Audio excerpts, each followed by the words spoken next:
మాధవ్ గారిని ఊరికినే వదలడానికి వీలేదు.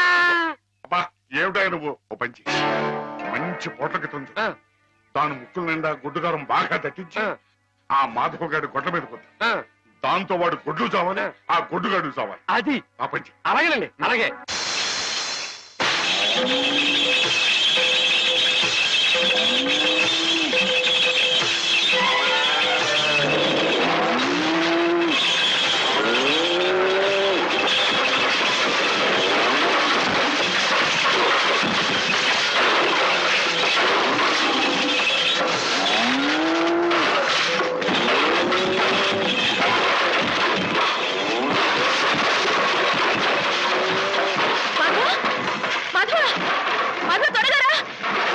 ఏం జరిగింది?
ఎక్కడికేంటండి?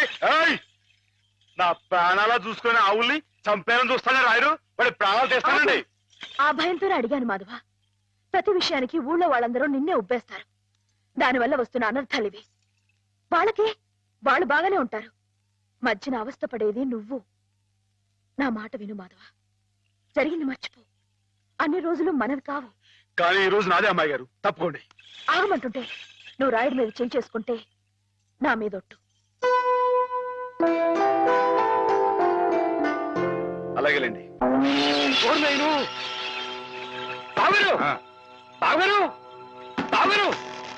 ఎద్దు ఎద్దు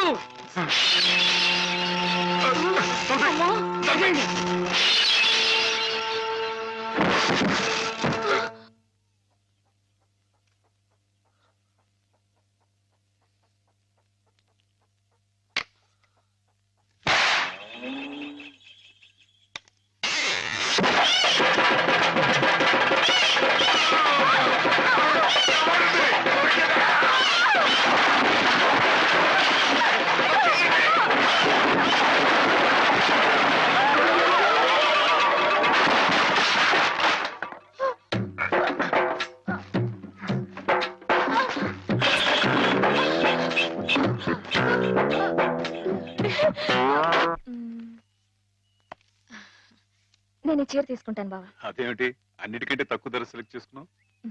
ఇంట్లో ఉండేదాన్నే కదా, నాకు ఇచ్చాలే. హ్యామ్ ఎప్పుడు వస్తుందో ఏమిటో, తనకు కూడా వచ్చారు, నువ్వే చూడరాదు? నాకేం తెలుస్తుంది బావా, హేమని కట్టుకోబోయేవాడివి, నువ్వే సెలెక్ట్ చేయి. నా సెలక్షన్ తనకు నచ్చుతుందో లేదో. నచ్చకపోతే ముక్కు పిండి కట్టించు. మీ ఆవిడ చేత ఆ మాత్రం కూడా చేయించలేవా? ఇది బాగుంటుంది. ఏమిటి బావా ఎప్పుడొచ్చా? ఇప్పుడే. అత్తయ్య పండక్కి చీరలు పంపించింది, నీకేది కావాలో తీసుకో. మరి నీకు? నేను తీసుకున్నాను. నాకు ఇది బాగుంది. నేను చెప్పలేదు హేమకి నా టేస్ట్ నచ్చదని. నువ్వే సెలెక్ట్ చేసావు బావా. ఏదోలే, నీకు అది నచ్చింది కదా, అది తీసుకో. అదేం కాదు, నీ సెలక్షన్ ఏదో అమ్మగారు, చెప్పాల్సిందే. ఎవడో? నువ్వే గనక నీకు కాదు నచ్చింది తీసుకో. తీసుకో. నీ సెలక్షన్ నేను చెప్పాల్సిందే. నేను చెప్పను. బావా. గొడవ ఏంటండి? ఏం లేదు మాధవ, హేమకి ఏ చీర అయితే బాగుంటుందో నువ్వు పెద్ద కన్ఫ్యూషన్ తో చర్చ. ఫైనల్ గా నువ్వు చెప్పునైనా ఆవిడకి ఏ చీర బాగుంటుందో. అయ్య బాబోయ్, దానికంత చర్చ కావాలేంటండి? మల్లెపూలంటే అమ్మాయి గారికి ఇదిగో ఈ మంచిగా ఉన్న రంగు చీర అయితే టెన్షన్ గా నప్పుద్దండి. కరెక్ట్, హేమ సెలక్షన్ అదే. ఆ. ఇదిగోనయ్యా నేను రాంచిన నాటకం. ఇదిగా ఆ మాధవుడు ఉట్టి ఉబ్బులింగడు. వెళ్ళి వాడి కాళ్ళ మీద పడి కాకా పట్టడం కాదు, బాగా బాగా ఉదయి. దాంతో వాడి ఈ నాటకం ఆడడానికి ఒప్పుకుంటాడు. అప్పుడు స్టేజ్ మీద బాగా చిటకటని కళ్ళు చేతులు విరిచాయి. మనం ఆడుతున్న ఈ డ్రామా తెలియక చూసేవాళ్ళు ఇది నాటకమేనో సంబరపడిపోతారు. మన పని నెరవేరుతుంది.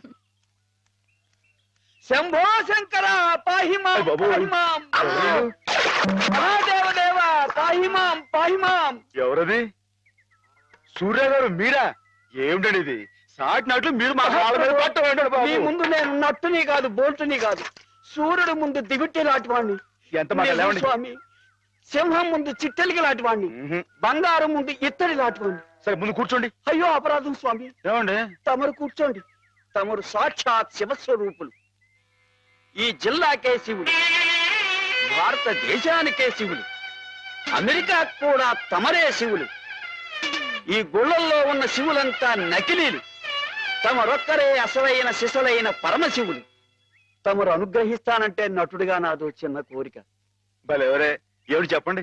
నాటకాలు ఆడుతూ బతుకుతున్నవాణ్ణి, పిల్లకు పెళ్లి చేసే స్తోమత లేనివాణ్ణి. తమరు శివుడి వేషం వేస్తున్నారంటే చాలు, జనం తండోపతండాలుగా వస్తారు. టిక్కెట్లు బ్రహ్మాండంగా తిరుగుతాయి. డబ్బు వడగళ్ల వాళ్ళ కురుస్తుంది. ఎటు చూసినా జన సందోహం, ఎక్కడ చూసినా తమకు జేజేలు. ఆ రాబడితో కూతురు వివాహం జరిపించుకోవచ్చన్న స్వార్థంతో వచ్చాను మాధవ స్వామి. ఆడపిల్లకు పెళ్లి జరిపిస్తానంటే మా వంతు సహాయం మేము తప్పకుండా చేస్తాం సూర్యారావు గారు. ధన్యుణ్ణి స్వామి. శివుడి పాత్ర ప్రధానంగా పెట్టుకుని నేను నాటకం రాయించాను. అందులో నాదో చిన్న రాక్షసుడి పాత్ర. మొత్తం మీరే, అంతా శివమయం. రుద్రం భజే శౌర్య భద్రం భజే అని మేము స్తోత్రం చేస్తుంటే తమరు పరమశివులు తాండవం, హరుడు శశిధరుడు అని మేం కీర్తిస్తుంటే తమరు అపరశివులు నర్తనం, లాస్య నర్తనం. ఇలా పెద్ద పెద్ద సెట్టింగులతో, ఫైర్ వర్కులతో, వైర్ వర్కులతో అదిరిపోతుంది అనుకోండి. అదరగొట్టేస్తాం. మా పార్టీ మాకు వదిలేండి. కథ పార్టీ ఎవరు చెప్పండి. రాక్షసులు తపస్సు చేస్తారు, పరమశివుడు దర్శనమిస్తాడు. ఎవరి చేత చావు రాకుండా వరం కోరుకుంటారు. మరి శివుడు వరం ఇచ్చేశాడా? గోళా శంకరుడు కదండి, పాస్ చేసాడండి.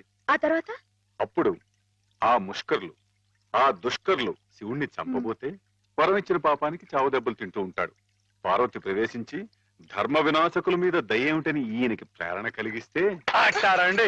అమ్మాయి గారు, మీరు ఎలా సాగదీస్తారో ఏమో నాకు తెలియదు కానీ మనం తాణం చేస్తుంటే స్టేజ్ దత్తలిపోవాలండి. ఈ మధ్యకాలంలో మన స్టేట్ లో ఇట్టాను శివుడు పుట్లు కనిపించాలండి. హేమ నేర్పగలదు, నువ్వు నేర్చుకుంటావు. అది సరే గాని ఇలాంటిది ఎక్కడ ఏ పురాణంలో లేదే. లేకపోతే ఏమండి, ఇందులో మా గొప్ప నీతి ఉంది కదండి. మగాడు తొందరపడి తప్పు చేసిన ఆడది సరిదిద్ది మంచి చేయాలని. ఎప్పుడు నాయన ప్రదర్శన?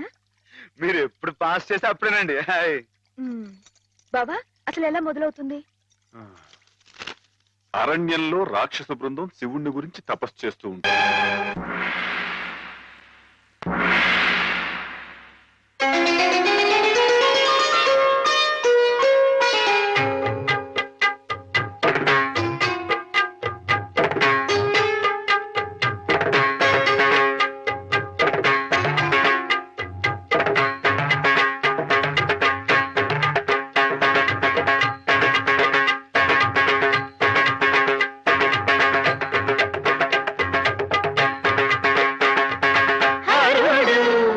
శశిధరుడు నర్తించగా గిరితనయ లయ నిలయ అనువర్తించగా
గురువా మీరిద్దరు ఇలా శివపార్వతులా నాట్యం చేస్తుంటే అర్రర్రర్రర్రర్రర్రర్ర.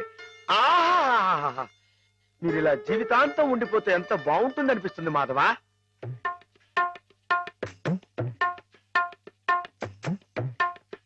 మాధవ ఏం చేస్తున్నావు అక్కడ? మేమిద్దరం పెళ్ళేట ఆడుకుంటున్నాం. పిల్లలు ఆడుకుంటున్నారా? నరితే కొట్టు వేదవా. నీ ఎంత వచ్చాయండి, మా ఎంత వచ్చాయండి. ఇంకోసారి ఇలాంటి ఆలోచన వచ్చిందంటే తాను వెళ్తేస్తాను, జాగ్రత్త. ఏమా మావాడి పెళ్ళం ఆయన శ్రీపతి, నువ్వు ఆడుకోపో. నన్ను తిడతారే? ఈ ఆట ఆడదాం రమ్మని హేమే పిలిచింది. ఏమా హేమకేమా అన్నా ఉంటే చమడాలు ఉంటాయి, జాగ్రత్త. పాలేరుని హేమని పేరు పెట్టి పిలుస్తావు. అమ్మాయి గారు అని అను. అను అమ్మాయి గారిని. అమ్మాయి గారు, అమ్మాయి గారు. మాధవ, హేమమ్మ విషయంలో నా కోరిక సబబుగా లేదా? మనకు అర్హత లేదురా. అసలు అలాంటి ఆలోచన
ఆడపిల్ల వేళకాని వేళ ఇలా స్నానం చేసిందంటే తినకూడని మాట ఏదైనా చెవిని పడి ఉండాలి, లేదా పడకూడని కోరిక ఏదైనా మనసును పడి ఉండాలి.